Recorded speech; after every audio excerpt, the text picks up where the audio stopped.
গতকাল বিবিসি বাংলার একটা শিরোনাম ছিল যে ভাঙার ঘোষণা দিয়ে ধানমন্ডি ৩২ নম্বরে হামলা। তার আগেই আপনার সহকর্মী সহযোদ্ধাও আমরা এরকম বলতে পারি জনাব Hasnat Abdullah verified Facebook ID থেকে পোস্ট করেছিলেন আজ রাতে বাংলাদেশে ফেসিবাদের তীর্থভূমি মুক্ত হবে। আপনাদের সহকর্মী সমন্বয়ক ও সরকারি উপদেষ্টা আসিফ মাহমুদ সজীব ভুঁইয়া গতকাল ফেসবুকে পোস্ট করেছেন উৎসব হোক। আগেই ভগ্নস্তূপ হয়ে থাকা ৩২ নম্বরে বাড়ি ধূলিসাৎ করা যখন শেষ দিকে, তখন আপনার ফেসবুক পোস্ট আবু জাহেলের বাড়ি এখন পাবলিক টয়লেট। আপনার আগে আবার উপদেষ্টা মাহফুজ আলম ফেসবুক পোস্টে ভাঙার চেয়ে গড়ার দিকে মনোযোগ দেওয়ার আহ্বান জানিয়েছেন। গতকালকের ৩২ নম্বরে বুলডোজার অভিযানের ঘটনায় বৈষম্যবিরোধী ছাত্র আন্দোলন ও জাতীয় নাগরিক কমিটির অফিসিয়াল অবস্থান কি ছিল? আপনাদের সমন্বয়কদের সবার অবস্থান আমার কাছে একরকম মনে হয় না, নাকি আমার এটা বোঝার ভুল? আপনি যদি একটু আমাকে পরিষ্কার করেন। যে যেমন আপনি আসার আগে আমি একটু সামারাইজ করি, জনাব রেজাউল করিম রনি বলেছেন যে এইটা আরো আগেই ভাঙা দরকার ছিল, এটা ৫ আগস্ট এটা ভাঙা দরকার ছিল, গতকাল এটা অনেক দেরি হয়ে গেছে। এটা ছিল মোটামুটি ওনার সার্বিক অবস্থান, উনি নিশ্চয়ই আবারও পরে বলবেন। জনাব সাজিদ সালাম, আপনার কাছে একটু জানতে চাইব। প্রথমেই ভাই দুঃখিত, আসলে আমার অনাকাঙ্ক্ষিত ভাবে এখানে যুক্ত হতে একটু লেট হওয়ার কারণে। আর দ্বিতীয়ত আপনাকে অসংখ্য ধন্যবাদ আমাকে শুভকামনা জানানোর জন্য। আমাদের জন্য আসলে দোয়া করবেন আপনারা। আমি যদি বলি আমাদের জায়গা থেকে, যে এক্ষেত্রে বৈষম্য বিরোধী ছাত্র আন্দোলন কিংবা জাতীয় নাগরিক কমিটি তাদের জায়গা থেকে যে স্পেসিফিক এই বিষয়ে একটা কোনো অফিসিয়াল স্টেটমেন্ট ছিল বা কোনো একটা অবস্থান ছিল, ব্যাপারটি এরকম ছিল না। ব্যাপারটি ছিল এই যে তীব্র একটা ক্ষোভ। ভাই যে কথাটি বলেছেন সেই জায়গায় আমি সম্পূর্ণ একমত। এই বিষয়গুলো শুধু এটা নয়, আরো এরকম অনেক তীর্থভূমি রয়েছে আসলে, যেগুলো যে চূড়ান্ত যে আমাদের এই পুরো বাংলাদেশের মানুষের যে ক্ষোভ বা এই বহিঃপ্রকাশ, এটা আসলে ৫ই আগস্ট কিংবা ৬ আগস্ট ওই সময়ে হওয়ার কথা ছিল, হওয়া উচিত ছিল। এটা আসলে অনেক দেরি হয়ে গিয়েছে। কিন্তু আমাদের জায়গা থেকে যদি আমরা বলি, গতকালকে আমরা যেটা দেখেছি, ঘটনাটা এই সময় এসে এভাবে হয়তো প্রত্যাশিত ছিল না, কিন্তু সবচেয়ে বড় কথা হচ্ছে এটা এক সময় না এক সময় প্রকাশিত হওয়ারই কথা ছিল। এবং এক্ষেত্রে সবচেয়ে বেশি আমার মনে হয় যে প্রভাবিত করেছে খুনি হাসিনা। যে প্রভাবিত তিনি ওই ১৫-১৬ জুলাই করেছিলেন ওই গণভবনে বসে প্রেস কনফারেন্স করে, সেই প্রভাবিত তিনি এখন করছেন ভারতে বসে। তিনি যখন এখনো তার জায়গা থেকে এমন টোনে কথা বলেন, যে এই টোনে তিনি কথা বলেছিলেন ওই জুলাইয়ের আগে, তিনি যখন এখনো তার ভিতরে বিন্দুমাত্র কোনো অনুসূচনা দেখা যায় না, কিংবা তার যে কথা বা এই যে এতগুলো খুন করেছে সেগুলোর জন্য যে দায় নেওয়ার যে বিন্দুমাত্র মানসিকতা, সেটাকে বিন্দুমাত্র অ্যাড্রেস না করে বরং যারা এই অভ্যুত্থানের সাথে সরাসরি সম্পৃক্ত তাদেরকে প্রত্যক্ষ এবং পরোক্ষভাবে বিভিন্ন রকম আবার ওই ট্যাগ দিয়ে যখন উপস্থাপন করার চেষ্টাটা করা হয়, এই যে এতগুলো মানুষকে খুন করা হয়েছে তার নির্দেশে, সেগুলোর জন্য বিন্দুমাত্র তার জায়গা থেকে সহানুভূতি না দেখিয়ে বরং তার ওই পূর্বের ইতিহাস দিয়ে যে সিম্পেথি নেয়ার যে তার একটি প্রক্রিয়া সবসময় তার ভিতরে দেখা গিয়েছে, সেটা যখন তিনি আবারও করেন তখন মানুষের ভিতরে একটা ক্ষোভ তৈরি হয়। এত বড় একটি হত্যাযজ্ঞ ঘটানোর পরে তিনি যখন নতুন করে আবার ছাত্র সমাজের উদ্দেশ্যে এসে বক্তব্য দিতে চান, তখন মানুষের ভিতরে এই ক্ষোভটা সামগ্রিকভাবে তৈরি হয়। আপনি গতকালকে ওই ভিডিওগুলোতে দেখবেন, এখানে কিন্তু কোনো নির্দিষ্ট শ্রেণীর বা পেশার মানুষের কিংবা নির্দিষ্ট কোনো প্ল্যাটফর্মের মানুষের রিপ্রেজেন্টেশন ছিল না। সকলে এই জায়গায় ঐক্যবদ্ধ হয়েছিল যে এই বিষয়টিতে তাদের অবস্থানের ক্ষেত্রে। আমার কয়েকটা প্রশ্ন আছে। আপনি কি কালকে শেখ হাসিনার বক্তব্য শুনছেন? আমি তার বক্তব্যের আংশিক শুনেছি, যে আংশিক ক্লিপগুলো আমি একদমই একাডেমিক জানতেছি কেন শুনছেন। যেমন আমার কোনো শোনার দরকার হয় নাই, আমিও শুনি নাই ভাই, আমার শোনার কোনো দরকারই হয় না। আপনি শুনছেন কেন তাহলে আমি একটু জানতে চাই। না, প্রথম কথা হচ্ছে যে খুব স্বাভাবিকভাবে আপনি দেখবেন সোশ্যাল মিডিয়ায় যে কোনো বক্তব্যের ইন্টারেস্টিং পার্টগুলো ক্লিপ আকারে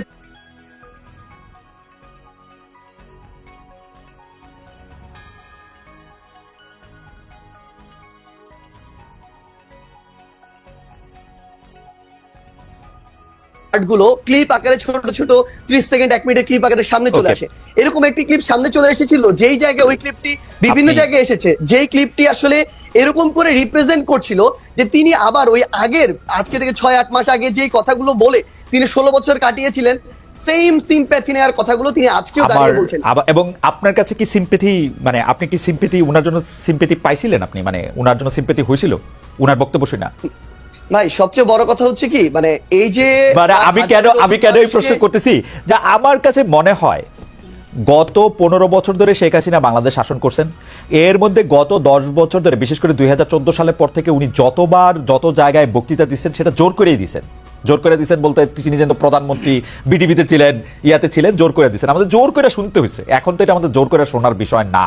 এবং উনার কি সেই প্রভাব, সেই ইনফ্লুয়েন্স, মানে 100 ভাগের 1 ভাগও আছে যে আমরা ওইটার প্রতিক্রিয়ায় গিয়ে আরেকটা কাজ করে আসতে হবে? আপনার কাছে কি মনে হয় জানো সাজেস?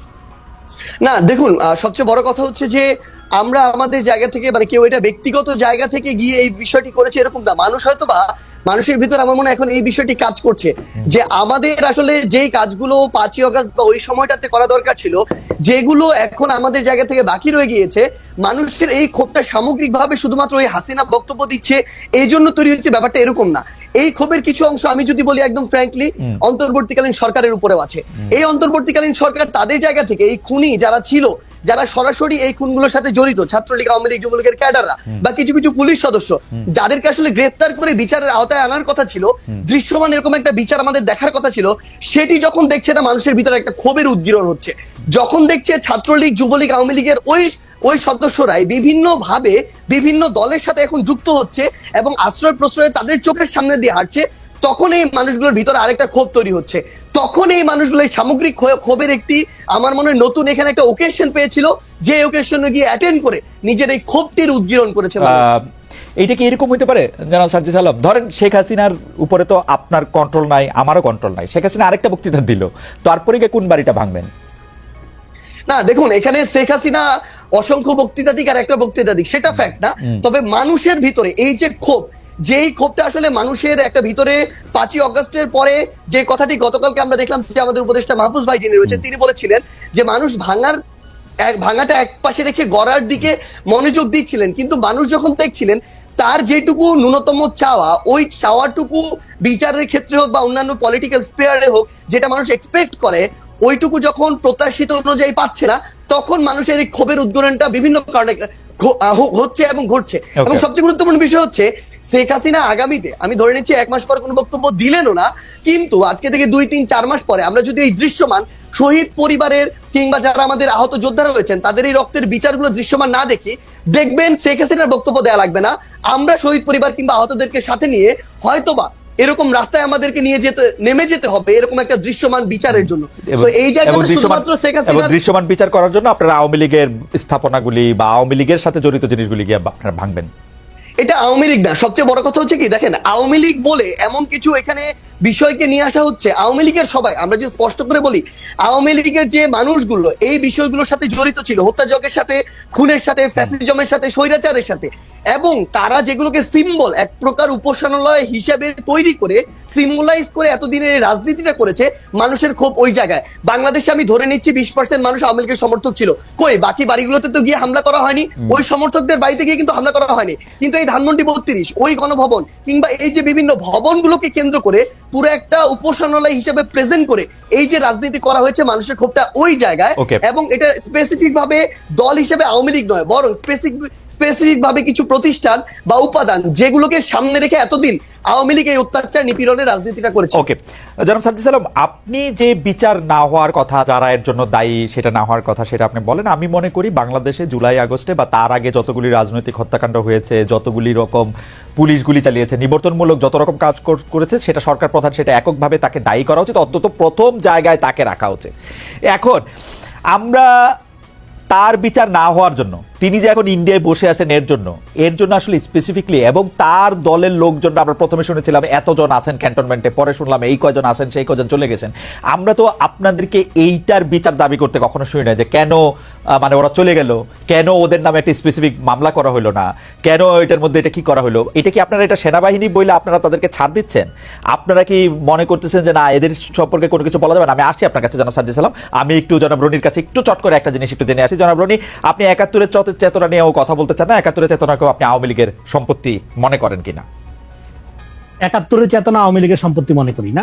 71-এর ঘটনাটা কি ঘটছে? 71-এর ঘটনাটা ঘটছে হলো, হ্যাঁ, 71-এ আপনার একটা জনযুদ্ধ ছিল, সেই জনযুদ্ধকে ভারতীয় বাঙালি বুদ্ধিজীবীরা বয়ান কইরা এটা আওয়ামী যুদ্ধে পরিণত করছে। এটা ন্যারেশন লিটারেচারের মধ্য দিয়ে বয়ান করেছে। সেই ঘটনা 24-এর ক্ষেত্রে কিছু কিছু জায়গায় দেখা যাচ্ছে, সেইটা আলোচনায় পরে আসবে। দেখেন, আপনার ম্যাকিয়াভেলির আলোচনা থেকে যদি আমি বলি, সেটা হলো man have to respect the past but to submit to the present. এখন আমাদের এখানে কিছু লোকজন বলে কি 24-71 মুখোমুখি দাঁড় করে দেওয়া হয়। 71 বাংলাদেশের জনগণের জন্য, মানুষের জীবনের সবচেয়ে, আমাদের ইতিহাসের সবচেয়ে বড় ইভেন্ট। আমরা একটা রাষ্ট্র, একটা ভৌগোলিক পরিচয় পাইছি। এইটার সমকক্ষ ইভেন্ট অন্য কিছু হইতেই পারে না।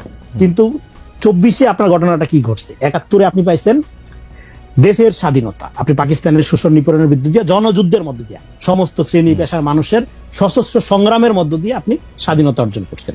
হ্যাঁ, সেক্ষেত্রে লিডিং দল আওয়ামী লীগ ছিল 71-এর আগে, কিন্তু 71-এর যুদ্ধটা সংগঠিত করা, কৃষক যে অস্ত্র নিয়ে যুদ্ধ করলো, এটা কেন করলো? কারণ হলো সর্বদলীয় সংগ্রাম পরিষদের, এই যে শহীদ আসাদদের কথা বলি, হ্যাঁ, আসাদরা কারা?